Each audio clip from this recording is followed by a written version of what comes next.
The information contained herein is not intended to diagnose, treat, cure, or prevent any disease.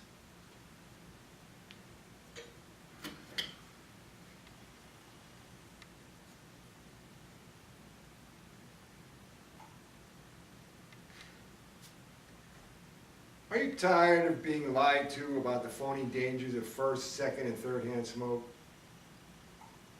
Tired of hiding in the shadows to smoke your favorite brand of cigarette? Being made to feel like a pariah? Made to stand outside in every type of weather, oppressive heat, brutal cold? Tired of fingers being pointed at you, being chastised by strangers? Outraged that employers won't hire you because you smoke, or that if you do, you will be fired if you don't quit? In disbelief at the stupidity of employers who state that smokers are the primary cause of lost time and consequently higher insurance premiums? Well, me too. So like my grandpappy used to say, listen up, because I don't want to have to smack anybody in the mouth for not paying attention. I am SmokinMan. I'm 6'1" when I'm standing. I weigh 200 pounds, have a 48-inch chest, 34-inch waist, 18-inch upper arm, and my body fat is 14%. I punch steel 5 days a week. And at the age of 68, I have been smoking for 60 years. You know, you'd think I'd have caught fire by now. Yeah. Anyway, I want to be your leader in the fight against those that are out to rid the world of smokers by any means necessary, which includes regulating us out of our right to smoke, as well as taxing us out of our ability to afford to smoke, and ultimately going so far as to kill us off. Yes, I said kill us off. But before I get too far into the meat of the matter, I want to discuss what it will take to save our lives and restore our rights as smokers. Money. It will take money, just as it does to outfit any army in any war. And make no mistake, we are at war. A war for our lives, literally. Only in this war, instead of financing armaments, money is necessary to spread the real truth about first, second, and third-hand smoke. Not the constant stream of lies coming from the CDC and the World Health Organization, aided by Big Pharma and spread throughout the world via talking heads, news anchors, and biased so-called experts. And let's not forget the bile that the heavily financed The Truth TV commercials spew.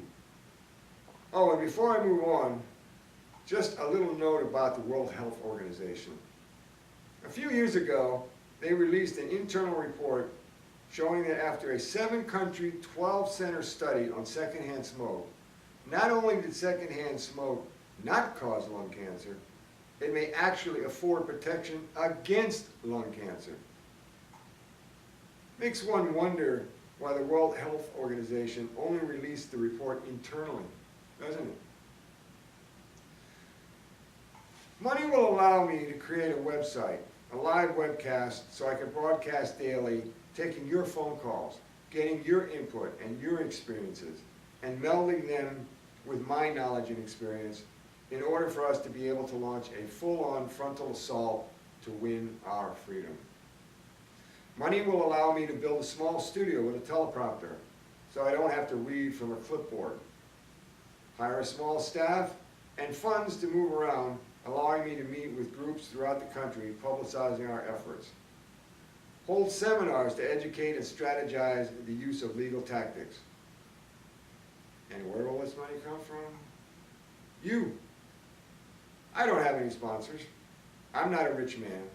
I'm just like you. And so I will need your financial help to get started. Look, I know you're probably apprehensive to part with your hard-earned dollars, but it will take dollars to fight dollars. Make no mistake, we are up against an extremely well-organized, well-financed, formidable foe. A small contribution from you, say the cost of a carton of cigarettes, will go a long way in our fight. And when I say you, I mean every smoker around the world.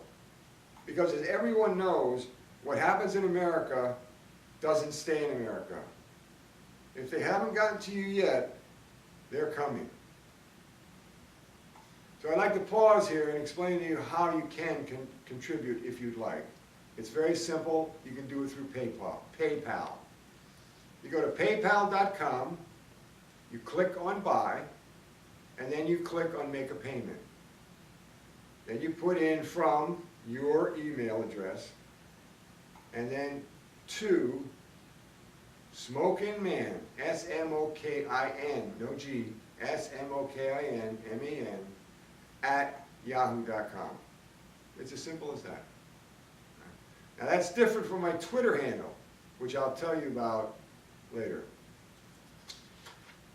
All right, moving along. I know you're probably saying to yourself, why are you SmokinMan? Well, because I'm mad as hell and I'm not going to take it anymore. Because I've got a fire in my gut that's been burning for a long time, and it is time to stand up and fight, and for you to stand up and fight with me. I mean, who else is going to do it? The ACLU? I don't think so. They're too busy defending the KKK and other nefarious individuals or groups. And certainly not Lord Beck over at Candlelight Theater. He hates smokers, wouldn't lift a finger to protect our rights, and believes the bull about secondhand smoke. Which to me is funny, since all he would have to do is ask his new BFF, Penn Jillette, for the truth. Now, I don't know Penn Jillette, and I know Penn Jillette doesn't smoke. But he and his partner, Mr. Teller, had an excellent program on Showtime a while back, wherein they took commonly held truths and dispelled them as myths. And one of the myths that he took an entire episode with was a secondhand smoke, proving that it was just a load of nonsense. So, perhaps Mr.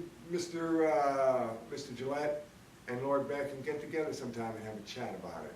Might change Lord Beck's ideas, but I doubt it. Lord Beck is a hypocrite, a coward, and as his influence grows, so does his arrogance. But more about him in a future episode.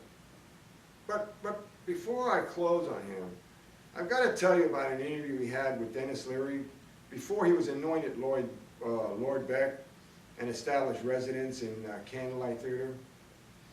It's when he was working for HLN. He had Mr. Leary on the program. And during the interview, Mr. Leary admitted that he was a smoker. And he was immediately chastised by Lord Beck.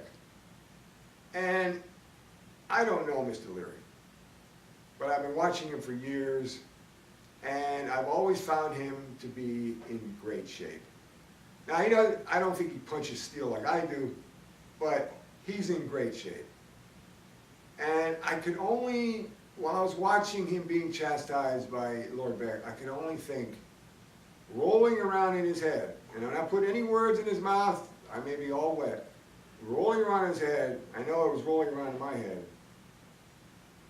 Who is this fat bastard to be telling me anything about a healthy lifestyle? I mean, who is he to say anything about how to maintain a healthy lifestyle when he is always sick, has a bad back, and is fat?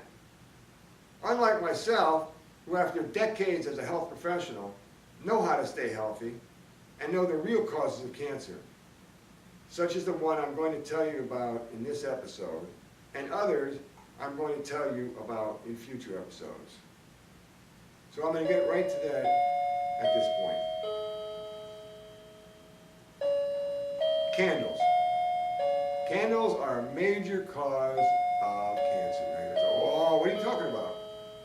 All these candles that you surround yourself while you're bathing and you place throughout the house and you set them up for romantic encounters are made from the sludge at the bottom of a barrel of oil.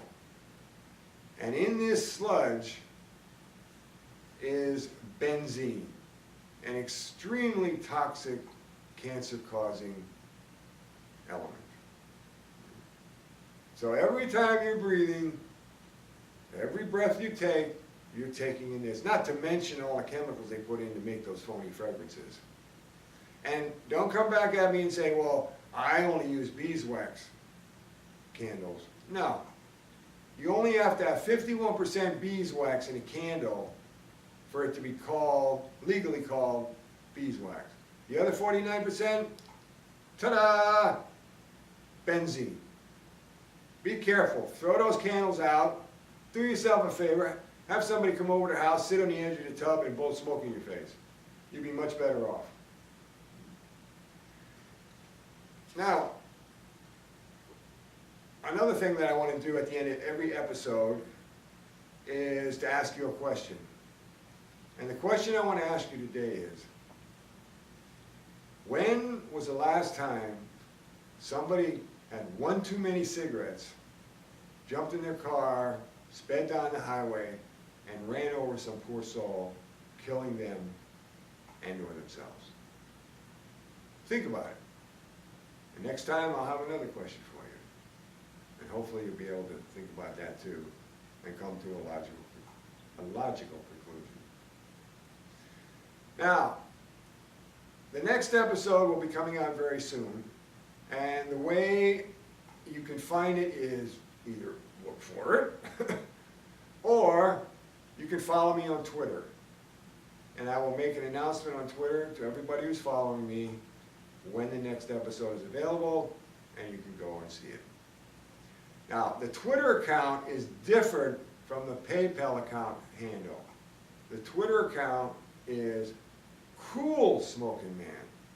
So tweet me at Cool SmokinMan, CoolSmokin,